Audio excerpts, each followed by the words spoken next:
Bismillahirrahmanirrahim. Assalamualaikum warahmatullahi wabarakatuh. Selamat datang di program studi ilmu keperawatan Sekolah Tinggi Ilmu Kesehatan Tri Mandiri Sakti Bengkulu.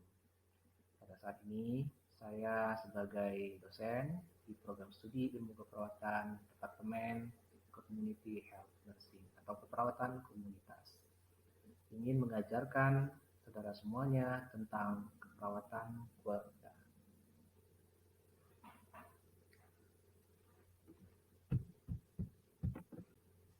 Baik, pada saat ini kita akan melakukan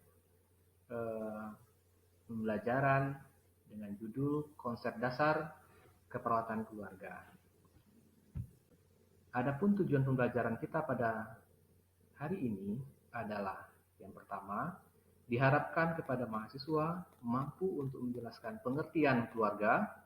Yang kedua, mampu menjelaskan tipe-tipe keluarga. Yang ketiga, mampu menjelaskan struktur keluarga. Yang pertama, tentang falsafah keperawatan keluarga. Apa itu falsafah keperawatan keluarga? Falsafah merupakan pandangan dasar tentang hakikat manusia dan esensi keperawatan. Hakikat manusia di sini adalah sebagai makhluk bio, psiko, sosio, dan spiritual. Bagaimana cara pandang kita sebagai seorang perawat terhadap sebuah keperawatan? Ya, yang pertama, memandang pasien sebagai manusia holistik, ya, atau menyeluruh, yang utuh, ya, yang harus terpenuhi kebutuhan biologisnya, psikologisnya, sosialnya, spiritualnya, secara komprehensif atau secara menyeluruh. Yang kedua, pelayanan keperawatan diberikan secara langsung dengan memperhatikan aspek kemanusiaan, dengan tidak membeda-bedakan. Yang ketiga, setiap orang berhak mendapat perawatan yang sama. Artinya, tidak ada si kaya dan tidak ada si miskin. Semua dalam pandangan ilmu keperawatan itu adalah sama. 4. Pelayanan keperawatan tersebut merupakan bagian integral dari pelayanan kesehatan, yaitu bekerja dengan tim kesehatan lainnya. Artinya, keperawatan merupakan bagian dari ilmu kesehatan. Ilmu kesehatan adalah rumpun ilmu, ya, rumpun ilmu sosial. Jadi, keperawatan keluarga merupakan bagian integral dari sebuah pelayanan kesehatan. Yang kelima, klien adalah mitra yang aktif bukan pasif. Jadi kita menganggap bahwa keluarga pasien itu juga termasuk dari mitra kita sebagai perawat, ya, dalam melakukan pelayanan keperawatan. Tanpa adanya dukungan dari keluarga, kita tidak akan mampu untuk melakukan tindakan asuhan keperawatan keluarga. Baik, apa itu keluarga? Mungkin semuanya di sini sudah memiliki keluarga. Nah, pengertian dari keluarga adalah, menurut WHO, keluarga adalah anggota rumah tangga yang saling berhubungan melalui pertalian darah, adopsi, atau perkawinan. Menurut Depkes RI tahun 1988 mendefinisikan bahwa keluarga adalah unit terkecil dari masyarakat yang terdiri atas kepala keluarga dan beberapa orang yang berkumpul dan tinggal di suatu tempat di bawah satu atap dalam keadaan saling ketergantungan. Menurut Undang-Undang Nomor 10 Tahun 1992 mengemukakan bahwa keluarga adalah unit terkecil dari masyarakat yang terdiri dari suami, istri, dan anak, atau suami, istri, atau ayah dan anaknya, atau ibu dan anaknya saja. Itu pengertian dari keluarga. Bagaimanakah terbentuknya keluarga? Yang pertama, keluarga itu terbentuk adalah dari adanya sebuah ikatan perkawinan, ya. Yang kedua, karena adanya hubungan saudara, adopsi atau kesepakatan. Yang ketiga, adanya ikatan emosional. Yang keempat, tinggal bersama dalam satu atap serumah. Jika seandainya terpisah, mereka tetap memperhatikan satu sama lain. 5. Ada peran masing-masing anggota keluarga. 6. Anggota keluarga berinteraksi satu sama lain. Yang ketujuh, mempunyai tujuan, menciptakan dan mempertahankan budaya. karena di dalam sebuah keluarga itu merupakan sebuah kebiasaan ya yang diserap dari lingkungan ataupun keluarga itu sendiri membentuk sebuah kebiasaan. Yang kedua, meningkatkan perkembangan fisik, psikologi, sosial anggota keluarganya. Itu adalah bagaimana keluarga terbentuk. Selanjutnya, struktur keluarga yang ada di Indonesia. Ada 5 bentuk struktur keluarga yang ada di Indonesia. Yang pertama, ada yang namanya patrilineal. Patrilineal adalah keluarga sedarah yang terdiri atas sanak saudara-saudara dalam beberapa generasi di mana hubungan itu disusun melalui jalur garis ayah. Artinya, kita ambil contoh. Misal contohnya keluarga yang ada di suku Medan, ya ada marganya di situ. Bisa kita lihat di sana bahwa pertalian darah itu dihubungkan dengan jalur garis ayah. Yang kedua, matrilineal adalah keluarga sedarah yang terdiri atas sanak saudara-saudara dalam beberapa generasi, di mana hubungan itu disusun menjadi melalui jalur garis ibu. Misal contohnya di suku Minang, ya, di mana suku Minang itu ada yang namanya suatu suku, ya, satu suku itu disusun melalui jalur garis ibu. Misal contoh untuk dua bentuk struktur keluarga di atas, patrilineal dan matrilineal. Yang patrilineal, misal contohnya ayahnya si Hombing, maka anaknya akan bermarga si Hombing. Kalau matrilineal, jika seandainya ibunya bermarga Piliang, maka anaknya juga bermarga Piliang, dan seterusnya. Ada berbagai banyak macam nama suku dan marga yang ada di Medan maupun di suku di Minang. Nah, itu bentuknya.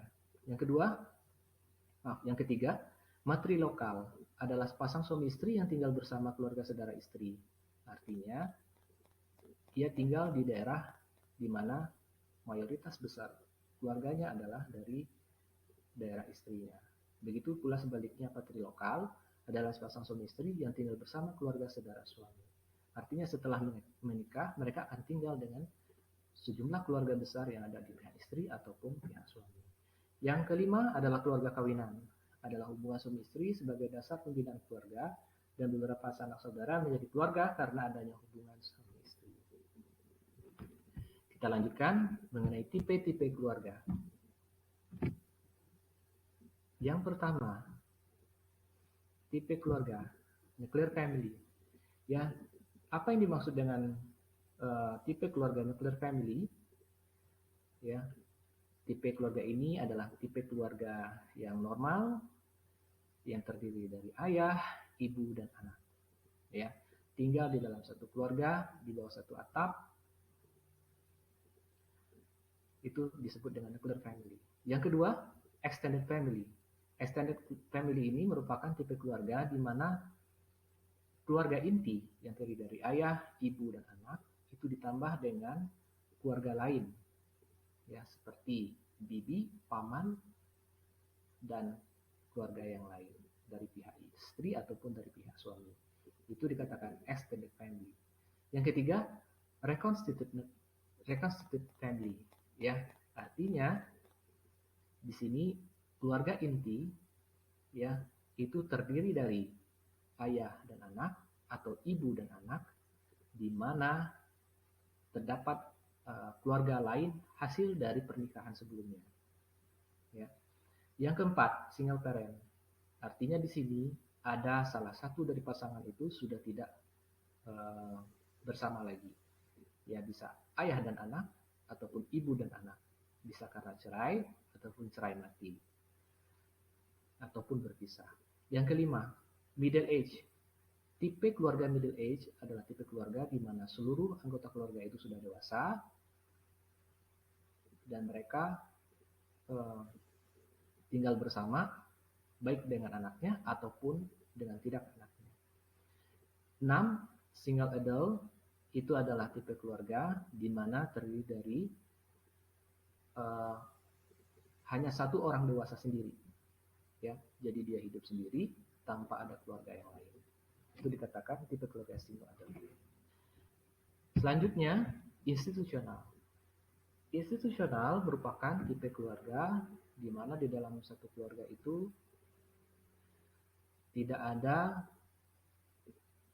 ini bisa diambil contoh sebagai keluarga yang berada pada suatu panti atau asrama, bisa panti jompo ataupun eh, panti yatim piatu.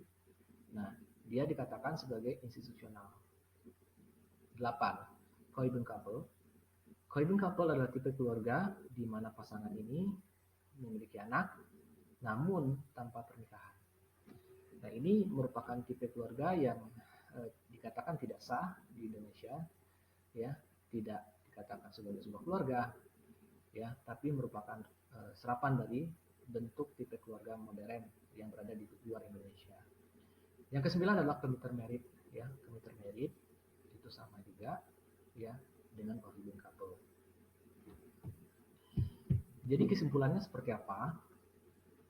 Jadi gambaran tentang bentuk atau tipe keluarga tersebut menggambarkan banyaknya bentuk struktur yang menonjol dalam sebuah keluarga.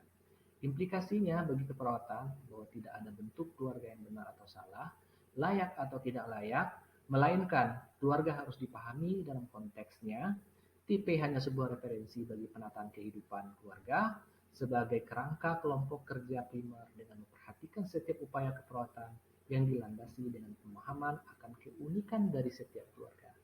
Artinya, dalam pelaksanaan tindakan keperawatan keluarga yang ada di sebuah komunitas, ya, sebutlah di sebuah komunitas merupakan suprasistemnya, dan yang terkecil adalah subsistemnya adalah keluarga. Jadi kita jika menemukan berbagai macam tipe keluarga, janganlah memandang keluarga tersebut sah atau tidak sah, tetapi pandanglah keluarga tersebut sebagai objek dari tindakan asuhan keperawatan yang akan kita lakukan terhadap mereka. Jadi demikian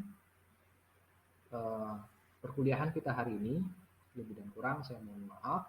Semoga ini bisa menjadi referensi untuk kita bersama dalam melakukan praktik asuhan keperawatan keluarga. Jika seandainya nanti ada yang ingin ditanyakan, disampaikan, bisa kita berdiskusi pada lain waktu di kelas. Lebih dan kurang saya mohon maaf. Saya tutup dengan wabillahi taufiq wal hidayah. Assalamualaikum warahmatullahi wabarakatuh.